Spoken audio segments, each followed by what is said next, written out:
এবার কলকাতায় সরস্বতী পুজোর বিসর্জন ঘিরে উত্তেজনা ছড়ালো। গার্ডেন রিচে মার খেল পুলিশ ও সিভিক ভলেন্টিয়ার। গার্ডেন রিচের পাহাড়পুর রোডের বাঁধা বটতলা ছবি আপনাদের সামনে রেখেছি। এলাকায় শোভাযাত্রা যাওয়ার সময় গন্ডগোল বাধে।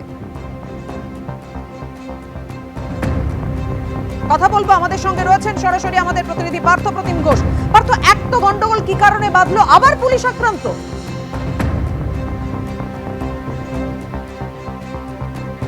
দেখো, ফের একবার পুলিশ আক্রান্ত হলো এবং ফের একবার কিন্তু শিরোনামে সরস্বতী পুজো কেন্দ্র করে আক্রান্ত হওয়ার ঘটনা সেটা পুলিশকে ঘটলো।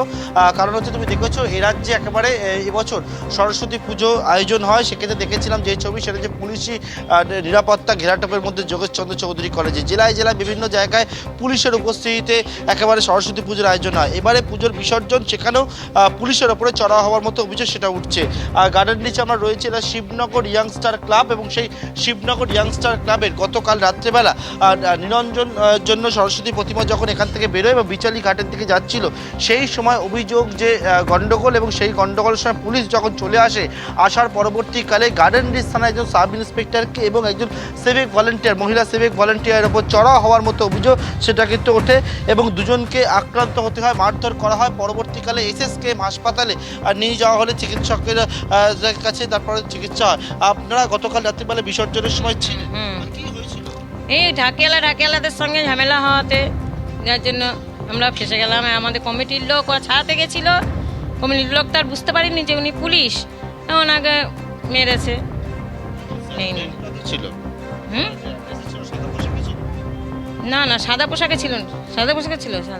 আমি তার দেখিনি যে ভলেন্টিয়ার তো ছিল। হ্যাঁ, না বুঝতে পারিনি। যাচ্ছেন যে ঢাকিওয়ালার সঙ্গে গন্ডগোল, মানে নিজেদের ক্লাবের ঢাকি না অন্য ক্লাবের? অন্য ক্লাবের ঢাকি, আমাদের নিজেদের ক্লাবের ঢাকির সঙ্গে ঝামেলা হচ্ছে। তারপরে যিনি আটকাতে আসছে তিনি তো পুলিশ বলে পরিচয় দিচ্ছে, আটকাতে আসছে, তার উপর কি বলবো, আর সেটা আমাদের আর কিছু বলার নেই। আমরা যাচ্ছিলাম ভাসানে, এইটুকুই আমাদের। পুজো করলে যে পুজোর মধ্যে কি বলবো, আমাদের এইসবে বলার কিছু নেই। আর প্রথম হলো পুলিশকে মার খেতে হবে, এইটার মধ্যে আর আমরা আর কিছু বলতে পারছি না। দেখছেন তো মারধরের ঘটনা, গন্ডগোলটা কি দেখছি? গন্ডগোলের মধ্যে আমরা ছিলামই না, আমরা চলে এসেছি। হ্যাঁ, সব আমরা চলে এসেছি। আমরা আর ওখানে কি থাকবো? আমাদের তো একটা বুকে ভয় আছে তো, না? হ্যাঁ, আমাদের বাচ্চারা গেছে, আমরা চলে এসেছি। প্রতিমা নিজে থেকে এমন হচ্ছে ভয়? হ্যাঁ, না, আমরা প্রতিমা নিয়ে আমরা বেরিয়ে গেছি। এখানে কি ঝামেলা হচ্ছে আর আমরা জানি না। অর্থাৎ এখানকার ক্লাবের যে প্রতিমা, সেই প্রতিমা নিয়ে যাওয়ার পথে কিন্তু এই গন্ডগোল, এবং সেই গন্ডগোলের পরবর্তীকালে এমন পর্যায়ে দাঁড়ায় সেখানে কিন্তু পুলিশকে মার খেতে হয়। এবং এই ঘটনায় পুলিশ জানাচ্ছে 3 জনকে গ্রেপ্তার করেছে এবং তাদের আজকে আদালতে পেশ করতে চলেছেন তদন্তকারী আধিকারিকরা। ধন্যবাদ তোমায়।